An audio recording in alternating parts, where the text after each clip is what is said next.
to Kansas, gateway to Oz. Under the rainbow, this is where it was. Hollyhocks and red ripe tomatoes, hand-churned homemade ice cream. Let me tell you, Kansas is more than tornadoes. It's the best part of Dorothy's dream. Today Around Kansas starts by exploring the connection between a Civil War novel set on the Kansas-Missouri border and Star Wars movies. Then we take a peek at the beautiful newly remodeled Kansas State Capitol, our state's greatest architectural treasure. Next, enjoy a poem from Ron Wilson, and we'll end with the story of Fort Zarah. Closed captioning brought to you by Kansas Soybean Commission, the Soybean Checkoff Progress, powered by Kansas farmers. This segment is brought to you by Brown Chevrolet Buick in Wamego, just a short drive down the Yellow Brick Road. So, here it is, Wednesday again.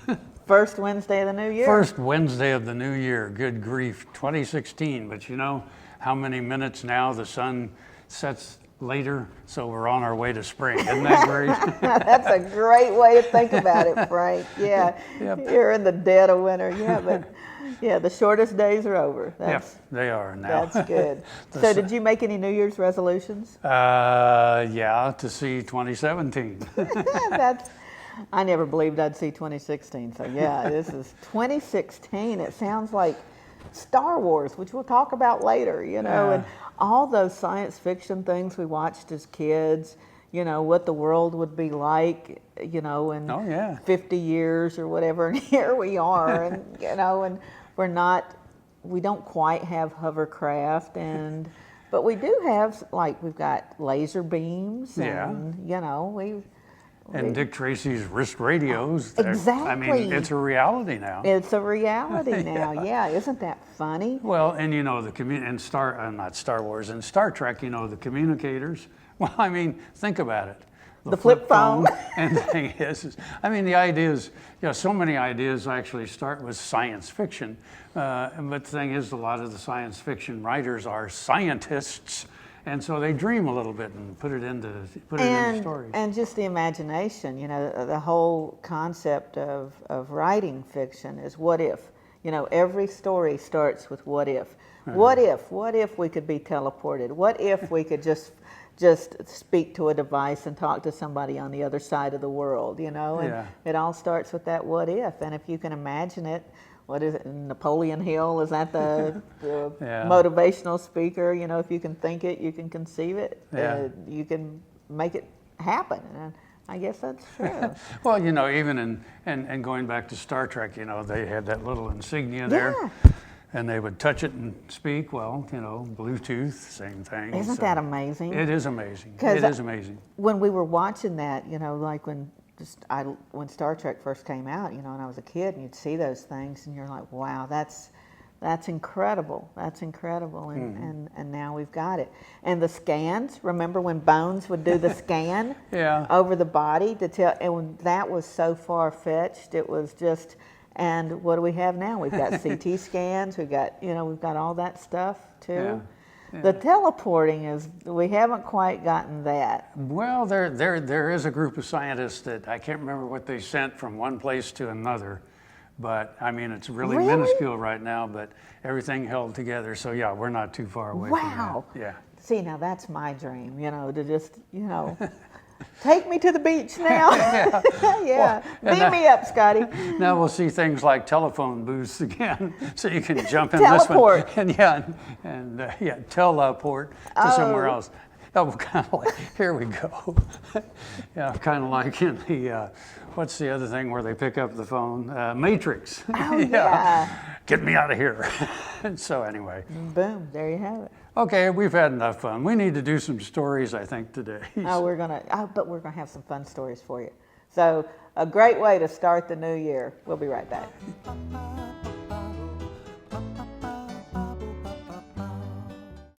Buying a car shouldn't be this hard. And at Brown Chevrolet Buick in Wamego, it isn't. It's actually awesome. Whether you want a new or used car or truck, Toby's team can make the deal. Even if you want to custom order a new car or truck, Toby's team can make the deal. See Toby's team at Brown Chevrolet Buick in Wamego. We're awesome. Lecompton. The name was splashed across newspapers throughout America and Europe. It was debated in the halls of Congress. Lecompton interprets its unique territorial history with 2 museums and other sites. Events throughout the year celebrate history and community. Make plans to attend the 20th annual Bleeding Kansas Lecture Series at Constitution Hall each Sunday at 2 p.m. from January 31st to March 6th. Donations welcomed. Spend the day in historic Lecompton, shopping, eating, savoring the rich history. To see this show and past episodes of Ag AM in Kansas, go online to agaminkansas.com. This segment brought to you by Kansas Regenerative Medicine. Your stem cells, your health, your life. And we're back. Happy New Year. Happy New Year again. I'm still in recovery. Yeah, here we are again. So we're having a lot of fun today because, the holidays kind of carries over for a few days anyway. And, there were a lot of great movies that came out this year too. Of course, I won't see them till they're probably on DVD. But yeah, the $1 movie theater, which by the way is now a $2 movie theater. But anyway, that's I see them on the big screen, but it's usually the cheap screen because number one, I hate to fight the crowds. I really hate that, and number two, it's just I hate to say it, but it's expensive to go to the movies, and you got your $20 bucket of popcorn, and But you don't have to get one. Yes, you do, Frank. Oh, okay. Yes, you do. I mean, you can eat before you go. You still got to get a $20 bottle, bag of popcorn, but it's that smell, and they blow that across the theater and all that stuff. And yes, I've tried I've tried the movie without the popcorn. It's just not as good. Okay. It's just not as good. Yeah, of course, one of the big movies, of course, is Star Wars. Now, thing is in '77 when the first one came about, I was at the radio station in Lawrence, and of course it opened in July, and so we bought out the theater the night before it actually opened, and then had a big promotion with it, with a hot air balloon down in South Park, and we called it the UFO, and we threw out pie pans with coupons underneath and the whole thing. What and fun. And the theater sat 737, and we actually seated 737 people in 14 minutes. And of course, as they were going in, we were saying, "Don't leave a seat in between; it's sold out. Don't leave a seat." And the thing is that movie. It was the first time in a long time. It was kind of like going back to the Western movies on Saturday. People were actually cheering for the hero. Yeah! Yes. And the whole yes, thing. that's exactly right. I remember that in the theater when I saw it. Yeah, people were actually cheering. Yeah. And that's a phenomenon. It really is. And of course, George Lucas expected it to be a flop. Everybody did, and it's just taken on a whole life of its own. And Star Wars has a really bizarre, there's a bizarre again, bizarre carrying over from, carrying over from 2015. It's got a really bizarre Kansas connection, so I think you're really going to enjoy this. What do a Civil War novel set on the Kansas-Missouri border and Star Wars have in common? More than you might think. Cinematographer Tom Smith was working on location with the Civil War drama Gods and Generals as visual effects producer. He was mostly unaware of his own family's background until a phone conversation with a relative spurred his curiosity. Massacre at Baxter Springs chronicles the true-life adventures of Billy Clark, Tom's great-grandfather, and an 18-year-old Wisconsin cavalry trooper. Clark is quickly caught in the crossfire between William Quantrell's notorious guerrillas and James Blunt, an outnumbered Union general who unwittingly leads his cavalry into a deadly ambush. The narrative describing the battle is based on previously unpublished Wisconsin archival material.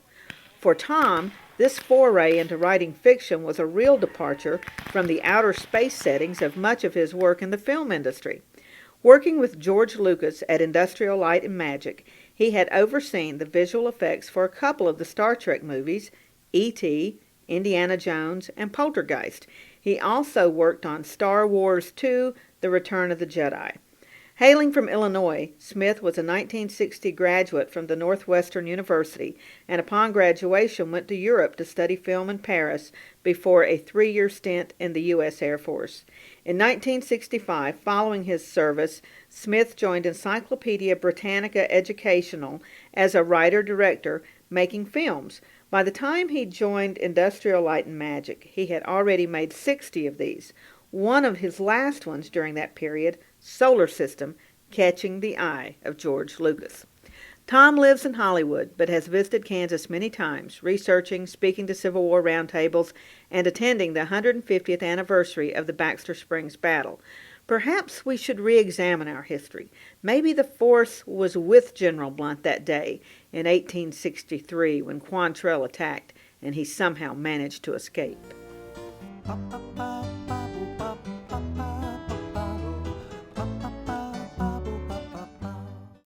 Next time you see a beautiful field of corn, reach out and thank the farmers who work tirelessly to raise corn for livestock feed, renewable fuels, and exports to feed a growing world population.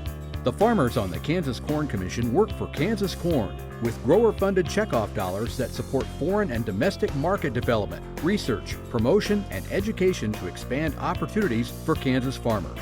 To learn more, visit kscorn.com.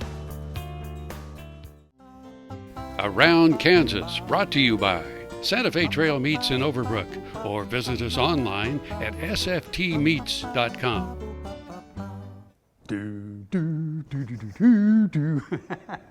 Yeah, Darth, how'd you like that one, Darth? Hey, interesting story, very interesting story. We're going to have to do another segment sometime about when Frank dressed up as Darth Vader for the second Star Wars premiere. Yes. Is there film of that or just photos? No, just at least one photo exists, yes. Oh man, that was a Kodak moment. I'm sure it was. Yeah, so transition from Star Wars to the State House. I'm sure there's some kind of connection here. Maybe that's where the aliens are going to pick people up or something. Yeah, you can go to the top and they'll come and get you. I don't doubt it. You know, when I first moved to Topeka 20-some years ago, there was a bookstore on Kansas Avenue, and I was going to school, and so I'm in the psychology section. Well, paranormal is right next to it. And this guy is standing next to me in the paranormal section, and he strikes up a conversation. Have you read this? No. Have you read this? No. You know, and it's all about being abducted and everything. So he begins to tell me his personal story of abduction by aliens. And then he pulls up his pant leg to show me the probe marks on his leg where they actually performed tests on him. And he was on his way to a convention of fellow abductees up in Nebraska, and he was meeting some gals from out at Auburn or somewhere who'd been abducted, and they were all going to ride up together. So I don't know what that's got to do with the State House, but surely there should be a law against such things. Well, we don't make political comment here, but there could be a lot of aliens under that dome. Sorry. Shouldn't there be a law against abduction by aliens? Now, why can't the legislature take up something like that instead of all the things, you know, when we're talking about immigration and all this stuff and nobody's addressing the problem of alien abduction? I can't believe Kobach's not on that one, you know? Okay, so speaking of the State House. Which is gorgeous, yes. You know, no matter who's occupying it, no matter what party is in control, you know, it's still the people's house, and it is spectacular. And when you come to Topeka, you have to see the newly restored State House. It took a lot of years to build it to begin with. And then nothing was really done. I mean, you know, they swept the halls and all that for a lot of years. But here several years ago, we spent several $1 million renovating the Capitol.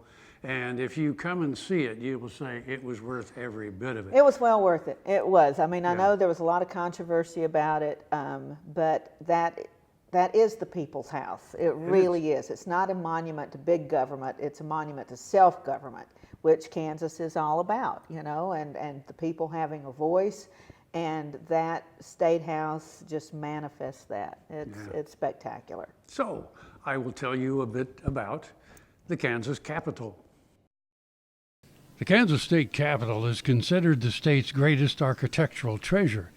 The founders undertook what many thought an impossible task to create a grand classical structure on the frontier that would symbolize their pride in Kansas' tumultuous path to statehood and their grand hopes for its future. The undertaking was immense and impressive. Under construction for more than 37 years from 1866 to 1903, the State House was planned to be the place for the daily business of state government. A major renovation was completed in 2014, which returned the Capitol to its original glory. Before the renovation, the basement was more like a dungeon. Now it is beautifully adapted to serving as the visitor center. This is the main entrance, the gateway to the Capitol. Located to the north side on ground level, the visitor center includes the Capitol store, the tour desk, a classroom and auditorium, as well as exhibits on the history of state government and the building. The state of Kansas has 105 counties that are depicted in stone on the lobby floor. The map is placed to accurately reflect the correct cardinal directions. Images on the wall of the lobby are reproduced from the earliest 20th century postcards. There are exhibits throughout the lower level, including the Hall of Notable Kansans for the state's 150th anniversary. Historians selected 25 Kansans who made a significant impact on the state and the nation, including Dwight D. Eisenhower, who was ranked first on the list. Another hallway honors the native tribes who were here. The Wichita, Kansa, Osage, Pawnee, and Plains Apache descended from the earliest peoples who once lived on this land we call Kansas. Today, Kansas is home to the Iowa, Kickapoo, Potawatomi, and Sac and Fox nations. Remember, the Capitol belongs to you. Come see it.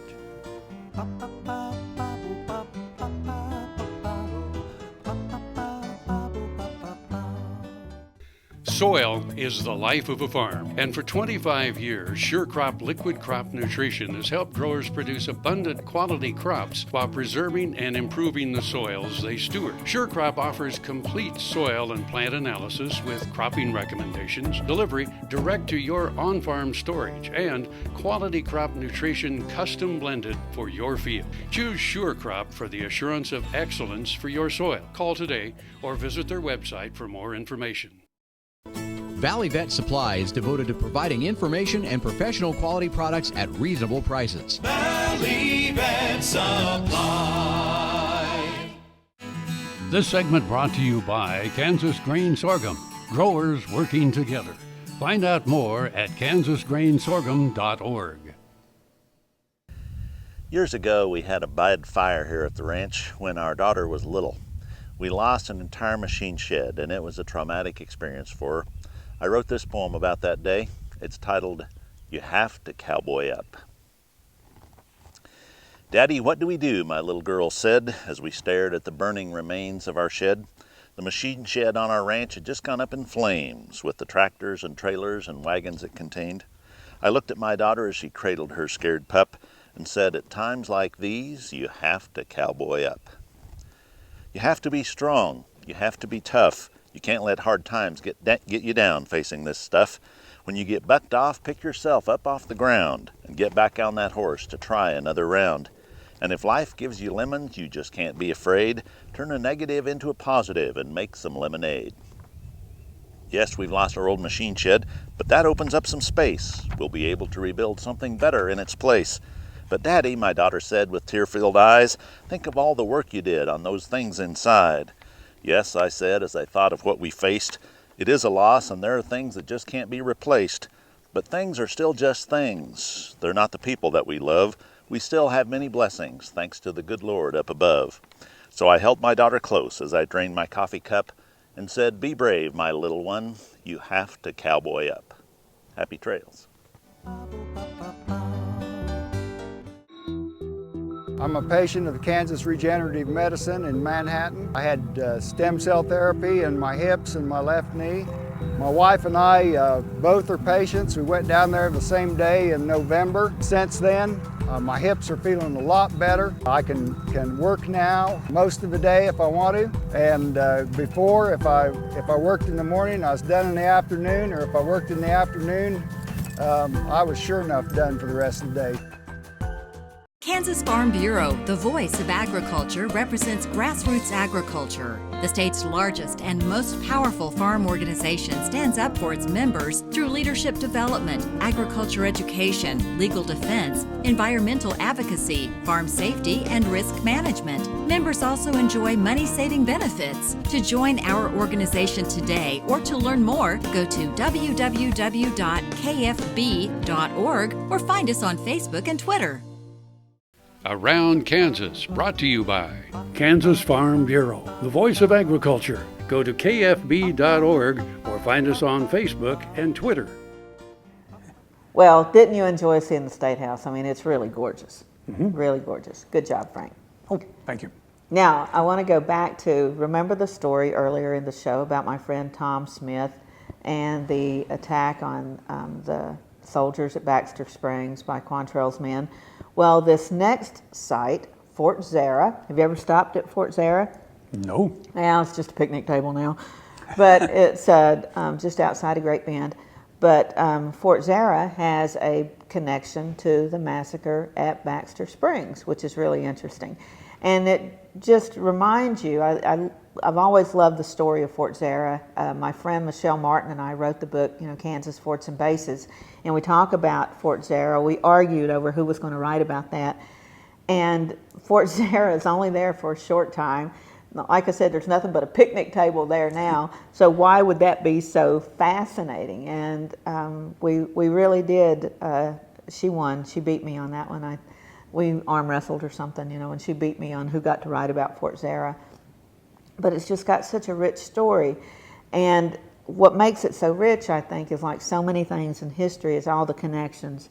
It's not just that little place sitting there by itself. It's all the inroads and all the connections that it takes to get there.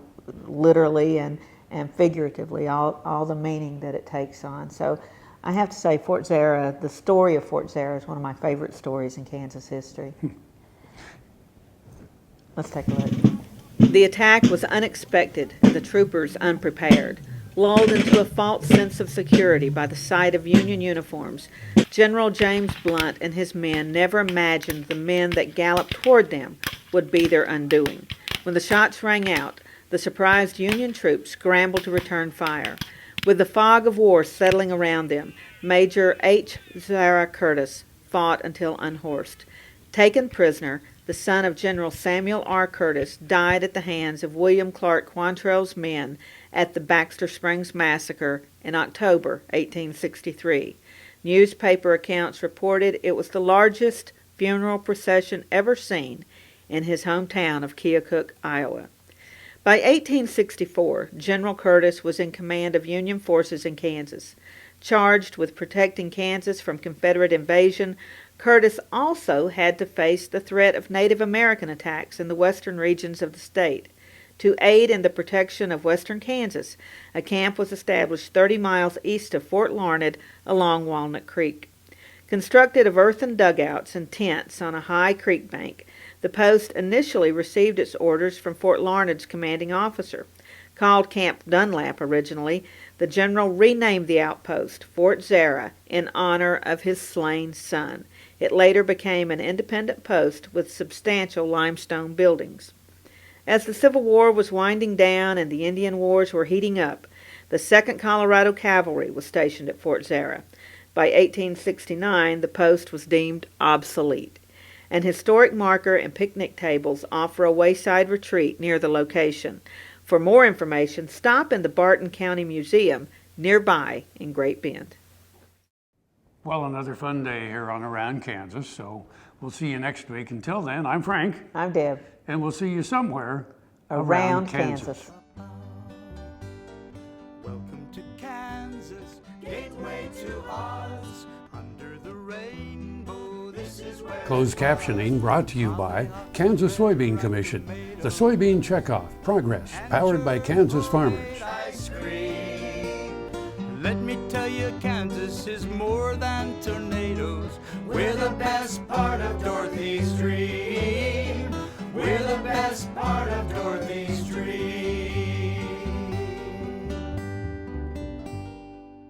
To see this show and past episodes of Ag AM in Kansas, go online to agamandkansas.com.